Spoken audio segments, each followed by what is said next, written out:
Atlanta. I would like to introduce none other than Cat Williams. What up, Cat? How are you, sir? With so much drama and comedy, it's kind of hard being K-A-double-T. Some out some way. I keep coming up with funny ass stuff like every single day. Maybe I pick a little or TMZ And make a few ends as I breeze through. and the party's still jumping and my mama ain't home. I got ticket in the living room getting it on and I we ain't ain't leaving leaving till till. 6 in the morning. So what you wanna do? Alright? We can't do that part. What up, Red Grand Slow to the building, too? What up, Red? Ladies and gentlemen, Red Grand. Hey, the hilarious one. So, let's see. Let's back up a couple days. Tuesday morning, I was asleep in Orlando. I was down there doing some stuff with my grandparents, trying to get them right. My phone was Like a real man. Did y'all hear that? The man out there? The man said he spent the weekend tending to his I grandparents. took Monday, Tuesday, and Wednesday off. And what you did was spend the weekend lying to 3 of your side girls.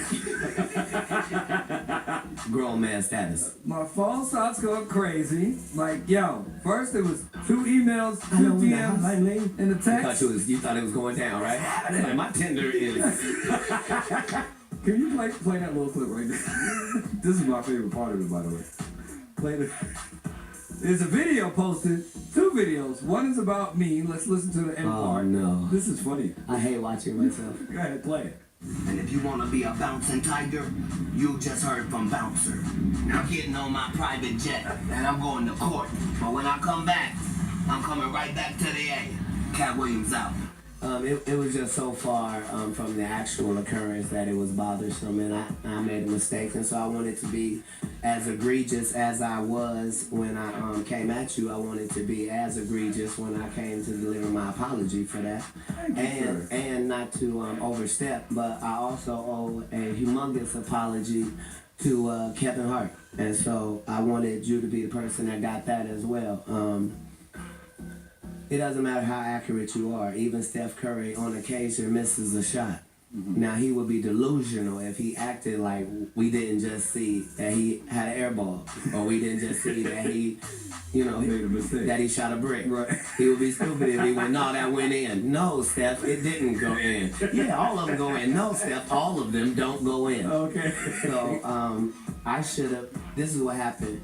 Atlanta means so much to me because of the years prior to Pimp Chronicles and the years after Pimp Chronicles, and how consistent Atlanta has been with their love for me, to the point that people often think I'm from Atlanta. Mm-hmm. So when I did the show at Phillips, I kind of lost myself, and I didn't do my stand-up performance. I actually did an hour of talking to Atlanta because I love Atlanta, and I made a lot of mistakes and said a lot of things that just be in Cat Williams' head, but I was not talking to the world. I was talking to the city of Atlanta. Got you. And I should have never mentioned Kevin Hart's name. That is the reigning king of comedy if you ask for popular consensus. So now, the fact that he's a black man like me, and the fact that I attacked him with such vitriol at a time when our country is already divided in every way it could be divided, racially, politically, economically, socially, religiously. Like,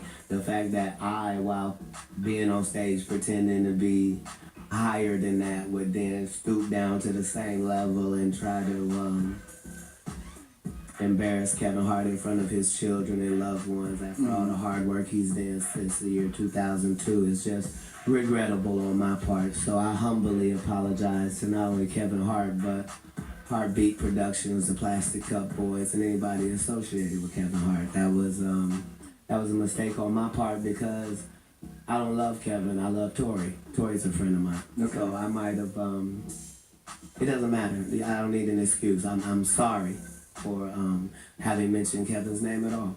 Having said that, I didn't make a total mistake. I meant to cut the snake, but I meant to cut the head of the snake. So my special will no longer be in Philly. It'll be in New York at the Barclays, where I cut off the head of Chris Rock. Step and Fetch It, Cool #1. My special will be called Smaller and Brighter. you know, like bigger and blacker. And I'll deal with Chris Rock there in New York. Brother with Chris Rock now. I'll acknowledge that when I get to it. Okay. I've already made enough missteps, and I just got done doing back-to-back apologies for the first That time in my life. amazing. So that's what they deserve. So, okay, we got that. And on to the next, sir. Sorry, listeners. I know this is now fun radio. Why won't they play some music? Yeah, I tell you what. Let's play some commercials and come back and talk. Yes, some more. that's what they want. That's what we did because I got to get Let's paid make too. these bills. All right, we back. So you gotta understand, Cat Williams set me up, okay? I kind of just figured it out, you know. He's the one that set me up and put me on stage back in 2000, I think 3 or something like that. Somewhere down close to 2000, the beginning of 2000, when he was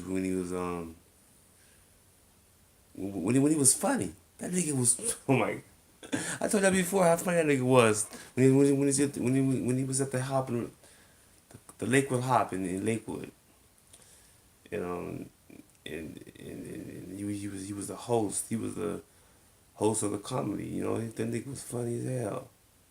And you know he was on BET during this time, and they were all hustlers. I used to work with these comedians at the clubs and stuff.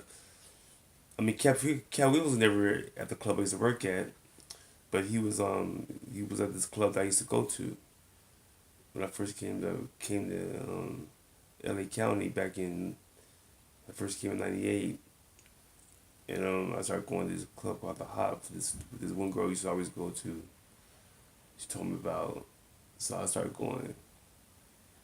And then Cat Williams was there performing. He used to perform with my high school classmate back in the days, but she was older than me. She was a senior. I was a freshman. She ended up being a singer, you know, meeting people like I'll Be Sure and stuff. So she's performing at this club where Cat Williams was doing comedy at. There was a singer first, then the comedy after. So so I met Cat Williams. We shoot pool together and stuff, right? And then he put me on stage one time, had them boo me before when I first came on. So it's just to fuck with me, you know. I understand he's a comedian, you know. But I ended up making it fun anyway. You know, he was probably, you know, wow. So then he came up to me later on and told me, oh man, they're saying I'm getting too big, and so in other words, he was going to go higher. And I guess he wanted me to go with him, but, you know, I was like, I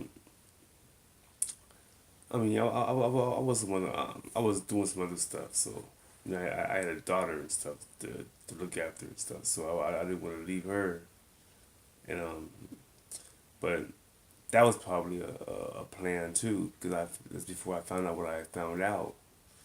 So you have to understand, man, propaganda, all this shit, that stuff doesn't come from just the government. That stuff comes from us. We do it to each other. You feel me? So all this stuff that, you know, Cat Williams talking about, you know, got his painted nails and all this shit, you know, this Negro wasn't nothing like that when I met him. You know, when I was talking to him, he was a straight up dude. Matter of fact, I told him what to do.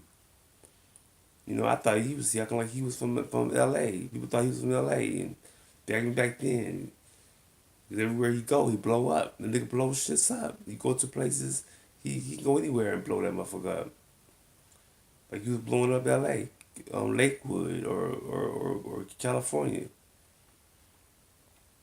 You know, people thought he was from there, but no, he was from Ohio. I said, man, you from where? Oh man, they're telling me this, they're telling me these guys are from here, dog. You from Ohio, dog. You gotta go out there and, you know, so he just did what I told him to do. But I put my foot in his ass. He ain't gonna tell you that though.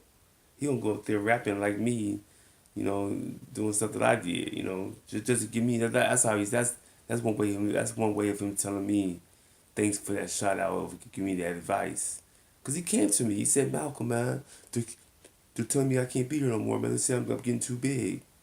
And that probably was a setup to let me know that he's the shit. He's about to go out there and blow up, and that I want you to come with me.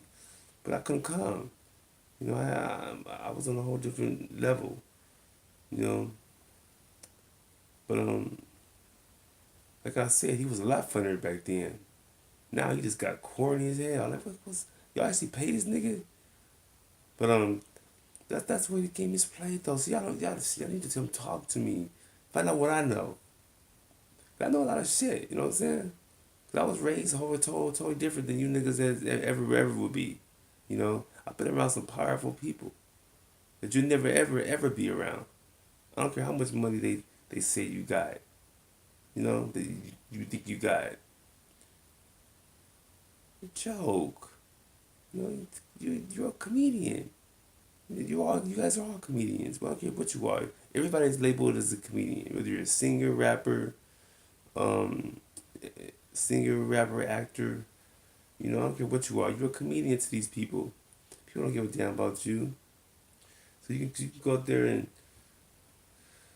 talk this propaganda stuff all you want, but you know what I'm saying? I see right through that shit because I know you, dog. I know you when you were down and out. Come on.